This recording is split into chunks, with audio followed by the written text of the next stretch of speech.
will we be different Will together? we be different now? I'm like, This is weird. Okay, so in case you're not watching and you're listening, Pia and I are recording for the first time I'm like, person looking together. We wrote. It's very confusing. We're not used to this at all. Yeah.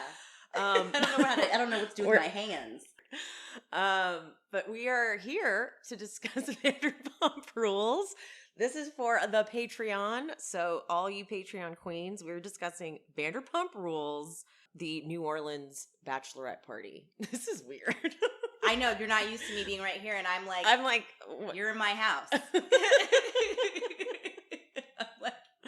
What is this? What is this? I promise you, me and Emily have seen each other many times in person. Yes. But this is, It's a different feeling. It is different. I don't hate it. I don't hate it either. I don't hate it. It's a lot easier, actually. It's like, oh, hey, but we wouldn't be this close together. I couldn't figure out how to get the microphones to work separately. So now we have to sit close enough to where we can both use this microphone. This is awesome. Okay, this is fun. Okay. All right, let's just fucking get into it. Okay. Because I don't know what else to do. Like, at least they know what we're feeling weird so they can accept it. Yeah, hopefully we have to. Right. Okay. Okay.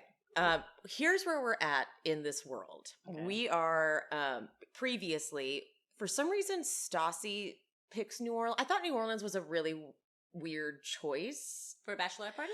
Well, or a joint? Just, I guess because it was like so clearly Stassi's choice. She wanted home turf advantage. You know what? I didn't think it was weird until later I was reminded that because New Orleans is a great place, I would say, totally. To have a blast.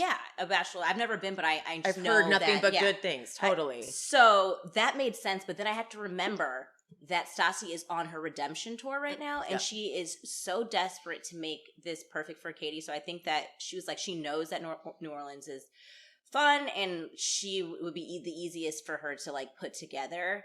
But I also was like, it was a little weird because then it's like, okay, now we're like gonna, when we get later into the thing, it always becomes about Stassi. Is my point, but it is a good place.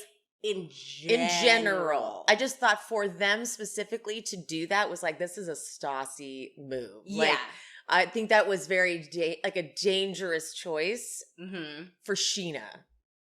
Oh, yeah. Sheena was like, of course you want to fucking do it in fucking New Orleans. I actually, watching these couple episodes made me want to watch, I don't know if it's like in the first episode or first couple episodes when Sheena gets like really defensive because like Stassi and Kristen are back on the fold, and she's like, I think they're at a house party or like they rented a house or something. Yeah, Montauk. Isn't that when they did the summer house? Yeah, but they were still there. Yeah, Okay, that's because I always remember how much anxiety Sheena had for Stassi and Kristen to be on good terms with Katie because she had such a good year with Katie without them in the mix. So watching her in this episode, navigate is so interesting because Sheena definitely she's always like in and out with this group, and she's never fully in. Like even when she's in, I'm nervous. I'm always nervous. I'm like, she's gonna say the wrong thing, and it's not even her fault sometimes. Oh, there's times where I was like, y'all are being too fucking much. rude. No, where they scream at her. I think that was. I know exactly what you're talking about. Where they scream at her and they're like yelling at her because she was like nice to Lala, and I'm like, y'all are drunk. Yeah, and y'all need to get it. Together. They can get a mob mentality sometimes on trivial things. I like it when it's like important. Like Scandoval, that was like putting your powers to great use. Yes, like joining forces. That was like the perfect. Ooh, still good. Agreed. Emmy worthy. You know what also just made me realize something? The reason Tom was able to forgive Jax for fucking Kristen is because he was out there he's always fucking people.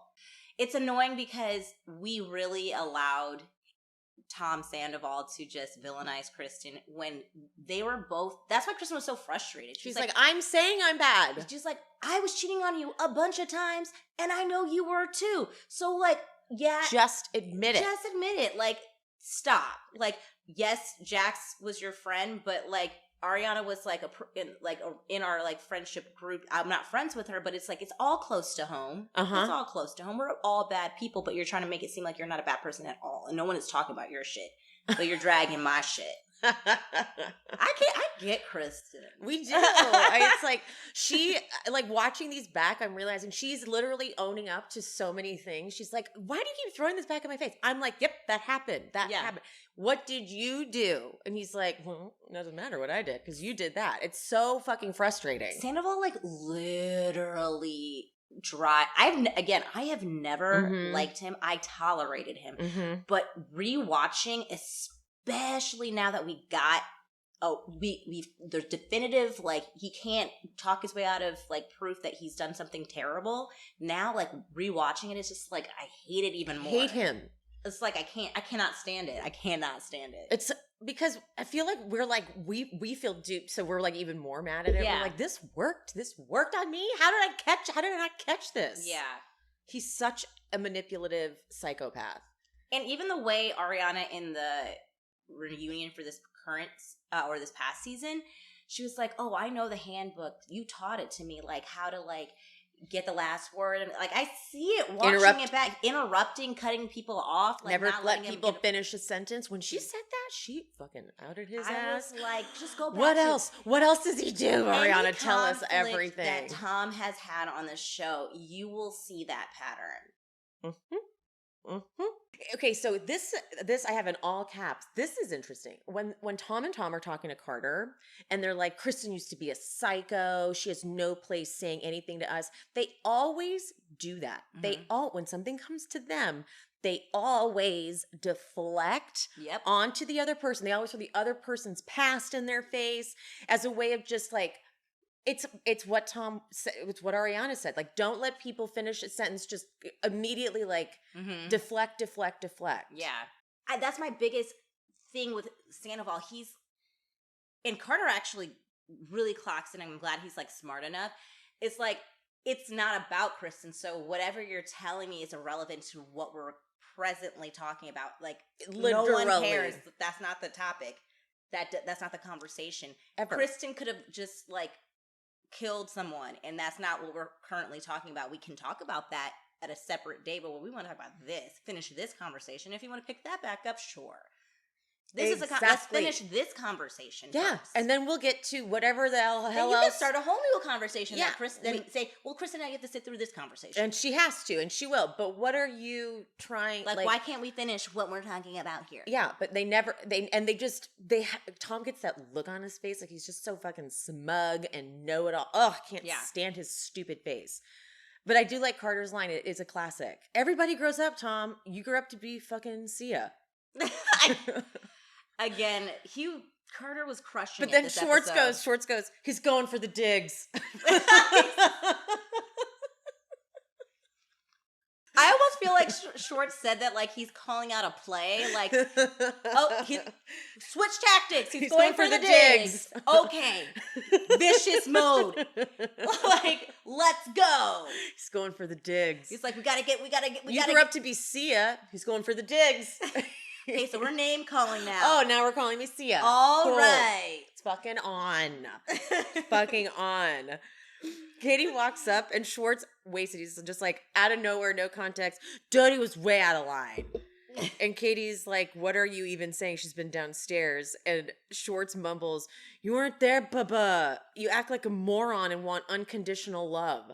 She was not, what? like, Katie She didn't do one thing. She's just asking for, you came at her and said, Dodie's whatever. And she was like, what do you mean she's been downstairs? You follow up with that? Yeah, like she's just like she doesn't understand what is happening, and you just immediately call her a moron. Fucking asshole.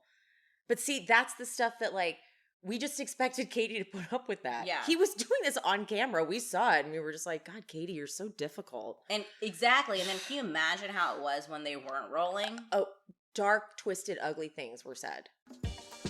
This has been a preview of a Patreon-exclusive bonus episode. If you want to hear or watch the rest, head to patreon.com/SheSpeaksBravo and sign up to be a Grand Dame or The Moment. I do 2 bonus episodes a month, and they are just the Bravo jams, like Old Roni, Old VPR, just the good stuff. Hope to see you over on the Patreon.